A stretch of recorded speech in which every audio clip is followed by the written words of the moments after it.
ಮೈಸೂರು ಮುಡಾ ಕೇಸ್ನಲ್ಲಿ ನಾವು ಮಾಡಿದಂತಹ ಹೋರಾಟಕ್ಕೆ ಹಿನ್ನಡೆ ಆಗಿಲ್ಲ. ಸಿಎಂಗೇನೂ ಕ್ಲೀನ್ ಚಿಟ್ ಕೊಟ್ಟಿಲ್ಲ. ಸಿಎಂ ಸಿದ್ದರಾಮಯ್ಯ ಅವರಿಗೇನೂ ಕೋರ್ಟು ಕ್ಲೀನ್ ಚಿಟ್ ಕೊಟ್ಟಿಲ್ಲ. ಇನ್ನು ಕಾದ ನೋಡೋಣ. ಬೆಂಗಳೂರಿನಲ್ಲಿ ಬಿಜೆಪಿ ರಾಜ್ಯಾಧ್ಯಕ್ಷ ಬಿವೈ ವಿಜಯೇಂದ್ರ ಹೇಳಿಕೆ ಕೊಟ್ಟಿದ್ದಾರೆ. ಸಿದ್ದರಾಮಯ್ಯ ಅವರು ತಪ್ಪು ಮಾಡಿಲ್ಲ ಅಂತ ಕೋರ್ಟ್ ಕೂಡ ಹೇಳಿಲ್ಲ. ಮುಡಾ ಕೇಸನ್ನು ಸಿಬಿಐಗೆ ಕೊಡೋದಿಲ್ಲ ಅಂತ ಮಾತ್ರ ಕೋರ್ಟ್ ಈಗ ಈ ಪ್ರಕರಣದಲ್ಲಿ ಹೇಳಿರುವಂಥದ್ದು. ಹೀಗಾಗಿ ಸಿಎಂ ಅವರನ್ನ ನಿರಪರಾಧಿ ಅಂತ ಏನಾದರೂ ಕೋರ್ಟ್ ಹೇಳಿದೆಯಾ ಅಂತ ಅವರು ಪ್ರಶ್ನೆ ಮಾಡಿದ್ದಾರೆ. ಸಿಎಂ ಅವರ ಕುಟುಂಬ ಭಾಗಿಯಾಗಿದೆ ಅಂತ ನಾವು ಕೂಡ ಹೋರಾಟ ಮಾಡಿದ್ವಿ. ಸಾವಿರಾರು ಕೋಟಿ ನಷ್ಟ ಆಗಿದೆ ಅಂತ ಹೋರಾಟವನ್ನು ಮಾಡಿದ್ದೀವಿ. ಲೋಕಾಯುಕ್ತ ತನಿಖೆ ಕೂಡ ನಡೀತಾ ಇದೆ.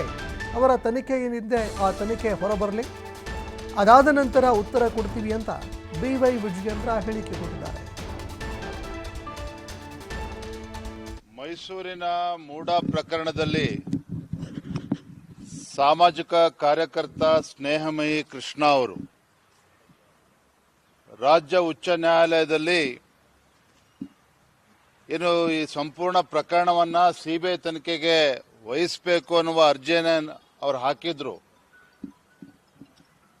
ಆ ಅರ್ಜಿಯನ್ನ ಮಾನ್ಯ ರಾಜ್ಯ ಉಚ್ಚ ನ್ಯಾಯಾಲಯ ತಿರಸ್ಕರಿಸಿದ್ದಾರೆ. ಸಿಬಿಐ ತನಿಖೆ ಕೋರಿರ್ತಕ್ಕಂಥ ಅರ್ಜಿಯನ್ನ ತಿರಸ್ಕರಿಸಿದ್ದಾರೆ. ಅದರ ಅರ್ಥ ಮುಖ್ಯಮಂತ್ರಿ ಸಿದ್ದರಾಮಯ್ಯನವರು ನಿರಪರಾಧಿ ಅಂತ ಹೈಕೋರ್ಟ್ ಹೇಳಿಲ್ಲ. ಸಿದ್ದರಾಮಯ್ಯನವರು ಮೂಡಾ ಪ್ರಕರಣದಲ್ಲಿ ಅವ್ರ ಮೇಲೆ ಆರೋಪ ಏನು ಬಂದಿದೆ, ಆರೋಪ ಮುಕ್ತರನ್ನಾಗೇನು ಹೈಕೋರ್ಟ್ ಮಾಡಿಲ್ಲ. ಸಿಬಿಐ ತನಿಖೆ ಕೊಡೋದಿಲ್ಲ ಅನ್ನುವ ತೀರ್ಪನ್ನ ರಾಜ್ಯ ಉಚ್ಚ ನ್ಯಾಯಾಲಯ ಹೇಳಿರ್ತಕ್ಕಂಥದ್ದು. ಭಾರತೀಯ ಜನತಾ ಪಾರ್ಟಿ ನಾವೇನು ಹೋರಾಟವನ್ನು ಕೈಗೊಂಡಿದ್ವಿ, ಬೆಂಗಳೂರಿನಿಂದ ಮೈಸೂರಿಗೆ ಪಾದಯಾತ್ರೆ ಮಾಡಿ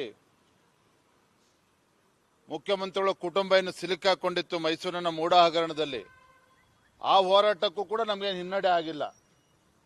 ಲೋಕಾಯುಕ್ತದಲ್ಲಿ ತನಿಖೆ ನಡೀತಾ ಇದೆ, ಇಡಿನೂ ಕೂಡ ತನಿಖೆ ನಡೆಸ್ತಾ ಇದ್ದಾರೆ. ಮುಂದೆ ಏನಾಗ್ತದೆ ಕಾದ್ ನೋಡೋಣ.